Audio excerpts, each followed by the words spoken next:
नमस्ते दोस्तों and welcome back to my channel Pancast. मैं आपका होस्ट आदित्य पांडे एक और रोमांचक वीडियो के साथ वापस आया हूँ। आज हम ऐसे इंसान के बारे में बात करेंगे जिसको हिंदुस्तान में हर एक बच्चा जानता है। सबसे पहले आपको ये सुन के हैरत होगी कि दुनिया का एक सबसे बड़ा बिजनेस एम्पायर एक ऐसे इंसान ने खड़ा किया जिसके पास सिर्फ 100 रुपए थे जब उसने अपनी जर्नी शुरू की।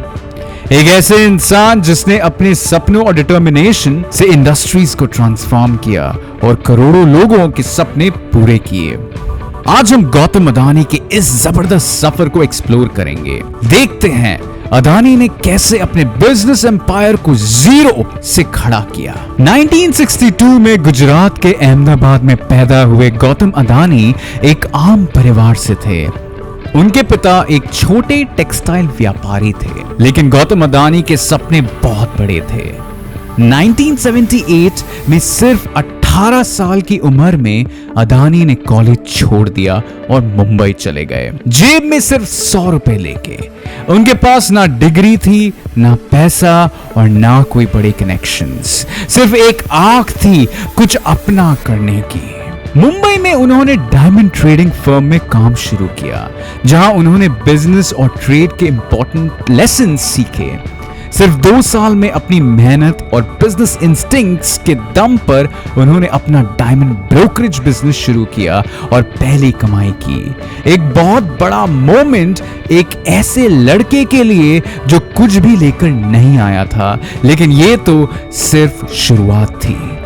1981 में अदानी के भाई मनसुख भाई ने उनसे कहा कि वो गुजरात वापस आके उनका नया प्लास्टिक फैक्ट्री का काम संभालें। गौतम ने डायमंड से पॉलीमर्स की तरफ शिफ्ट किया, जो उनका पहला कदम था इंपोर्ट एक्सपोर्ट बिजनेस में। लेकिन 1988 में एक और बड़ा टर्निंग पॉइंट आया जब अदानी ने अदानी एंटरप्राइजेस की शुरुआत की।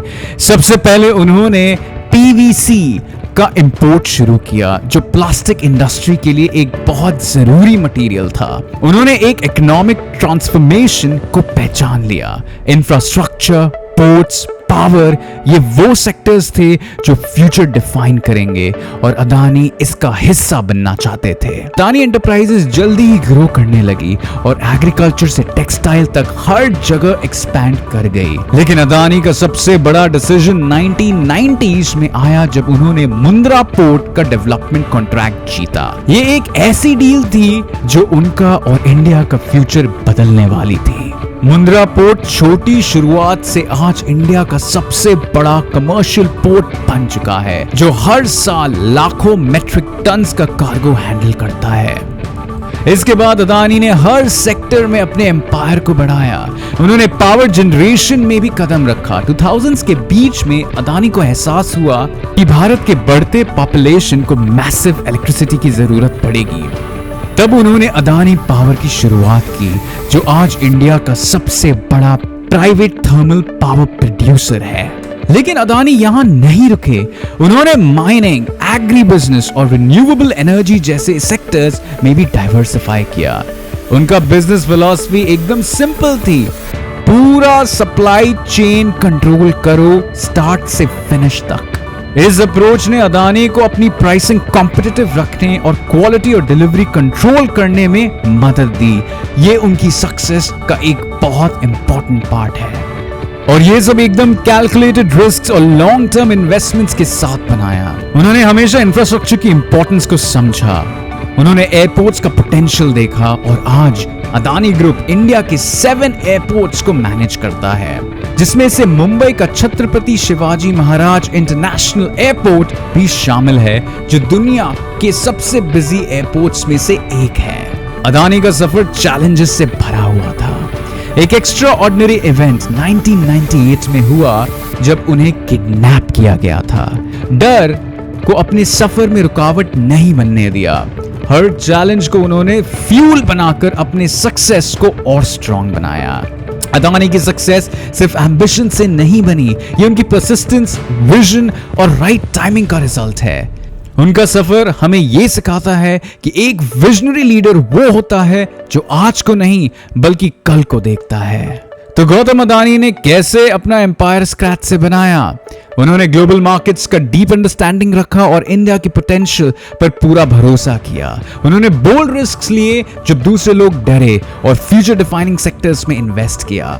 उनका सफर दिखाता है कि अगर आप मेहनत करते हैं तो कोई भी ड्रीम बड़ा नहीं है। 1 लाख लोगों को जॉब्स दे रहा है और हर घर को इंपैक्ट कर रहा है। गौतम अदानी को मीडिया ट्रायल से गुजरना पड़ता है हर दूसरे दिन। पॉलिटिकल पार्टीज उनको अटैक करती हैं हर दूसरे दिन। क्या ये सही है? क्या ये उनको डीमोरलाइज करता है? क्या पॉलिटिकल पार्टीज अपने पॉलिटिकल माइलेज और गेन के लिए अदानी या फिर अंबानी को टारगेट करना जरूरी समझते हैं? India should be a country that celebrates entrepreneurship. मैं दोबारा फिर मिलूंगा अगले हफ्ते एक और रोमांचक वीडियो के साथ। तब तक के लिए धन्यवाद।